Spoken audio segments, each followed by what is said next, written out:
Hello, my name is Steve Mickle, and thank you, Dr. Dean, for this opportunity to present at this roundtable. My study was on second half followership, which was a grammatical historical analysis of the letter of Paul to Titus, chapter 2, verses 1 through 4a. And as I was studying, I found that age discrimination is a growing workplace problem. I think most of us probably have experienced ageism. Either maybe we're too young or too old, but there are unhealthy stereotypes that exist in the workplace, a lack of understanding, poor communication between generations in the workforce.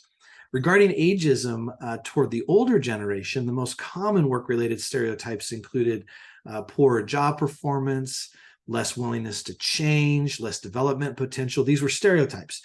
But there was actually, I couldn't find empirical evidence to substantiate the stereotype that the older workforce perform worse than their younger counterparts, which was interesting.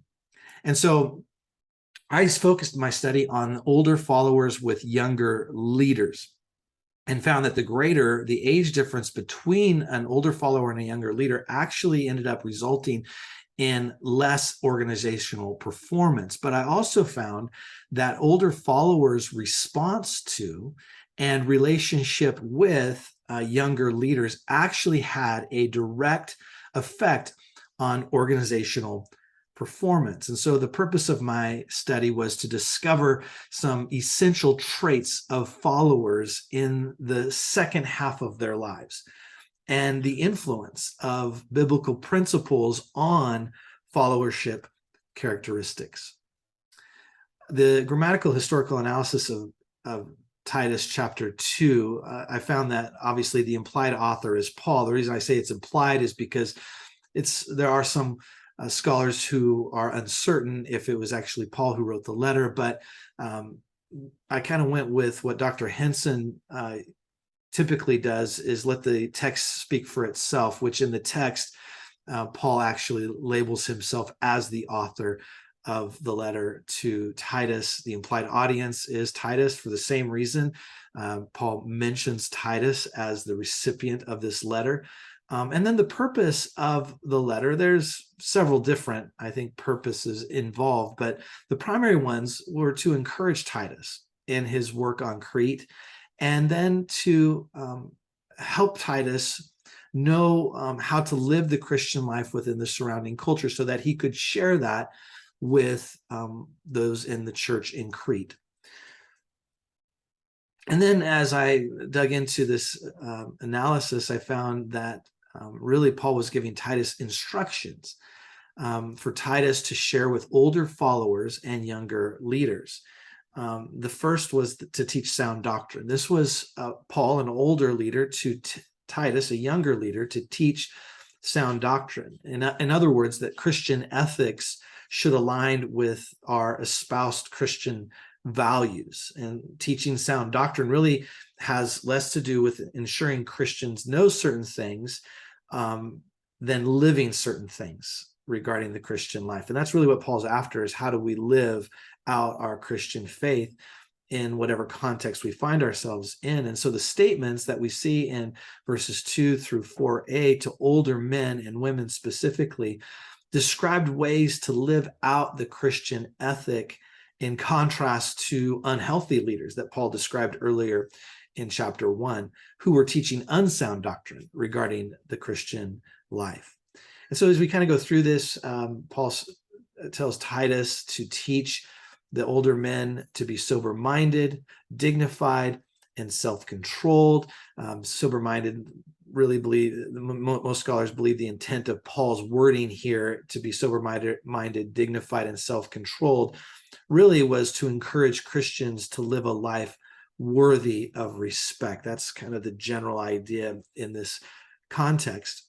And then he tells Titus to encourage the older men to be sound in faith, in love, and in steadfastness. And this, you might think these are three different behaviors just added on to the others, but this actually, in the original language, is the cause of the behavior. To be sober-minded, dignified, and self-controlled, to be worthy of respect. It's almost like you have to have a foundation here of faith, love, and steadfastness, that older men and women should exemplify these fundamental Christian virtues. And interestingly, even though the word sound described doctrine in verse 1, here in verse 2, it describes character. And being sound in these areas means a maturity in faith, an exercise in genuine love, endurance, especially in our old age. And then in verse 3, Paul encourages Titus to teach the older women to be reverent, to not slander, and to not be enslaved to wine. Really, Paul here is talking about followers of Christ being encouraged to live a higher calling that leads others to respect them and to admire them. Scholars noted that overindulgence was common in the Hellenistic and Jewish context. And so Paul here is encouraging Titus to help older Christians exempt themselves from common abuses that were happening in the culture and to set a different example. And then Paul encourages Titus to teach the older women to teach what is good, to encourage them to teach younger people how to behave appropriately in this life. And the original language here denotes kind of an informal teaching through life-on-life interaction. It's not necessarily the formal kind. It can include that, but it also can include the informal conversations, prayers, that there's different ways to teach what is good, to train up the younger. And some of my findings along these lines, some application of these findings were guidelines for followers in their second half of life, principles that older followers can begin to implement in the workplace immediately. And there were 4, and I'll kind of unpack each one. The first is that faith, love, and perseverance is a foundation of followership. Older men and women in organizations must exemplify these fundamental Christian virtues. Paul described here an active faith of followership rather than this passive one that many scholars in the followership theories describe some followers as passive. Paul is going the other way. He's saying that this faith should lead to an active followership, one that's involved, one that has faith in their leaders, and it's shown by their action, where older followers can model a mature and active faith by implementing the subsequent model, the second point here of followership, which is to be an exemplary, responsible, and active model citizen. How older followers respond and react to younger leaders is essential for the health and strength of an organization. An exemplary follower in the research, not just in the biblical context here, but in the followership research, an exemplary follower is one that's an active employee who thinks for themselves, who brings positive energy to the workplace, who is responsible, who is dependable. See, this describes employees who are good citizens, workers who are reliable, not arrogant, not rude. A second half of life follower should display these kinds of qualities, a consistency between what they believe and what they do, how they act, how they treat younger leaders specifically. And especially as polarization increases in society, older followers who refuse to slander, who refuse to gossip about others, especially their leaders, will model a better way of living and relating to one another. So faith, love, and perseverance are a foundation of followership. To be an exemplary, responsible, and active model citizen is important. And then a third guideline that we found in the research was that followership is mentorship. And what Paul here is doing in Titus is reminding Titus to encourage older people to teach younger people how to behave appropriately in this life. And again, it denoted an informal type of teaching style through life-on-life interaction. where older followers are modeling a way of living and working that produces a respect from others. And as a result, they're more able to provide input to others in the workplace regarding things like self-control, discretion, moderation, these types of things. And as dignity and reverence mark an older follower's mentorship, credibility is the end product. And this credibility is evident to the younger generation. Older followers seek to understand, as they seek to understand other people's viewpoints and values. Younger leaders and younger followers are also more apt to listen to them.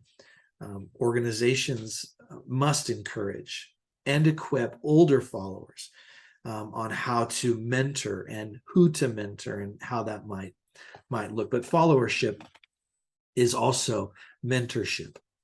And then the final guideline that I found in the research and the application here is it really a word to younger leaders. Paul specifically says some things to Titus and that I think are important, where Christian leaders in the younger generation can actually reverse the effects of ageism and release the potential of the older workforce.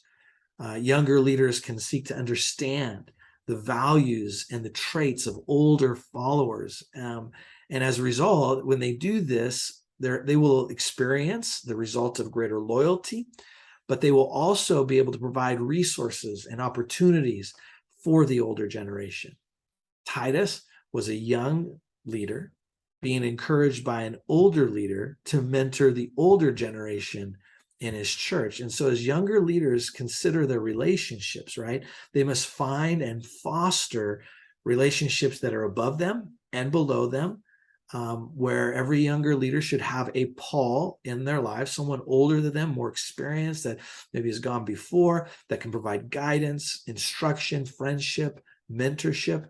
But every younger leader should also have older followers in their circle of influence that they can encourage, that they can learn from, that they can release to influential roles in the organization. And I think it's important to note here too that Paul was not describing a hierarchical structure in this pericope. It was a relational one of friendship and influence, where older followers here can teach and train younger workers. It's not a formal role. It's not something, a formal structure, but it describes a relational life-on-life type of interaction. Future research along these lines, Agape's love's influence on followership would be fascinating, as well as the effect of faith and perseverance on followership theories. Dr. Winston has done a great research on Agape love's influence on leadership. It would be fascinating to delve more deeply into Agape's influence on followership. A second point of future research would be a biblically based case studies of followership attributes, such as maybe looking at the disciples with Jesus and some of the attributes that they presented as followers of Christ. Greater exploration in the role of followers in mentoring others would be an interesting future research. Discovery of leadership attributes of younger leaders managing older employees, I think, is needed and a gap in the research that exists. And then finally, gender bias in followership theories. There is room for more research here as well, especially among second half followers. Paul does split in the pericope we looked at between older men and older women. And while I just looked at the generational bias, the ageism that exists, there is certainly much room to discuss the gender bias that exists, especially among older followers in organizations. And then lastly, I have my list here of references that you might be interested in. So once again, thank you, Dr. Dean, for allowing me to share. Thank you all for your attention, and hope this was helpful.